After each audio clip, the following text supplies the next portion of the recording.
நண்பர்களே, நீங்க ஏர்டெல், ஜியோ, இல்ல வோடஃபோன், இல்ல பிஎஸ்என்எல் இதுல எந்த சிம் வேணாலும் யூஸ் பண்ணிட்டு இருங்க. அதுல எந்த பிரச்சனையும் இல்ல.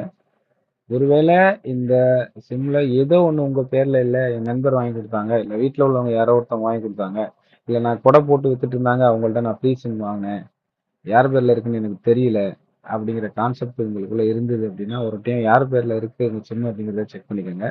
மேபி அந்த சிம் உங்க பேர்ல இல்ல அப்படின்னா, உடனே கொஞ்சம் கூட யோசிக்காம அந்த சிம்ம போர்ட்டபிலிட்டி பண்ணி உங்க பேர்ல மாத்திக்கங்க. இது ரொம்ப ரொம்ப முக்கியம். எதுக்காக அப்படி சொல்றேன் அப்படின்னா, நீங்க எதுக்கோ ஒண்ணுக்கு கொண்டு போய் உங்களுடைய சிம்ம இகேஒய்சி குடுத்தீங்க அப்படின்னா, அந்த ப்ரூஃப் அனலைஸ் பண்ணி உங்க பேர்ல உங்க சிம் இல்லங்கிறத ப்ரூவ் பண்ணிருவாங்க. அப்புறம் என்ன பண்ணுவாங்க அப்படின்னா, உங்களுடைய கம்பெனிக்காரங்க உங்களுக்கு ஒரு மெயில் அனுப்புவாங்க. அதாவது உங்களுடைய சிம்ம ரீவெரிஃபிகேஷன் பண்ணிக்கங்க.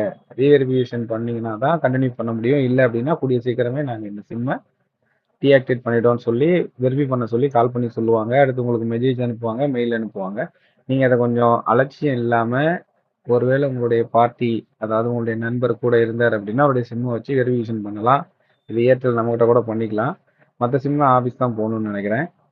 ஒருவேளை அப்படி உங்களுடைய நண்பரோட பக்கத்துல இல்ல, அவருடைய ப்ரூஃப் உங்ககிட்ட இல்ல, லைவா அவர வச்சு நம்ம பண்ண முடியாது அப்படின்னு ஒரு நிலைமை இருந்துச்சுன்னா, யோசிக்காம போர்ட்டபிலிட்டி பண்ணி உங்க நம்பர வேற நெட்வொர்க்குக்கு மாத்திக்கங்க. அது உங்க பேர்லயே நீங்க மாத்திக்கலாம். உங்களுடைய ஐடிய வச்சு நீங்க மாத்திக்கலாம்.